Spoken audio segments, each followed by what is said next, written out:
যা কিছু ভালো তা সবকিছু দিয়েছে এই বিএনপি বাংলাদেশ।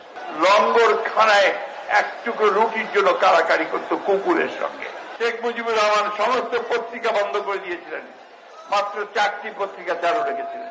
আজকে অনেক ষড়যন্ত্র চলছে, মিথ্যা অপবাদ দেওয়া হচ্ছে, অপপ্রচার করা হচ্ছে বিএনপির বিরুদ্ধে। বিএনপি 47 বছর যা কিছু ভালো তা সবকিছু দিয়েছে এই বিএনপি বাংলাদেশ। যখন শাহাদাত বরণ করলেন শহীদ জিয়া, তাকে যখন নির্মম ভাবে এই বাংলাদেশের শত্রুরা হত্যা করল, তখন সবাই ভেবেছিল বাংলাদেশ গেল, বিএনপি গেল।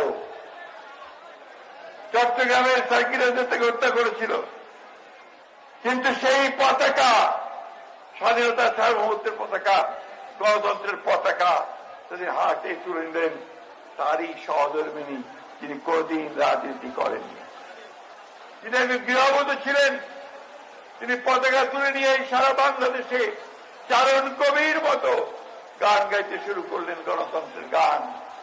আর সেই গণতন্ত্রের গানেই তিনি দীর্ঘ 9 বছর হোসেন মোহাম্মদ এরশাদের স্বৈরাচারকে তিনি লড়াই করেছেন, রাজপথে সংগ্রাম করেছেন।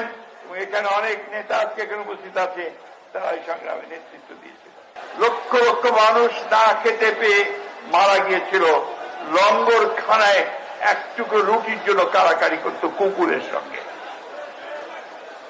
যে সময়ে বাসন্তী, রংপুরের বাসন্তী তার লজ্জা নিবারণ করবার জন্য এক টুকরো কাপড় পায়নি, মাছের জাল দিয়ে সে তার লজ্জা নিবারণ করেছিল।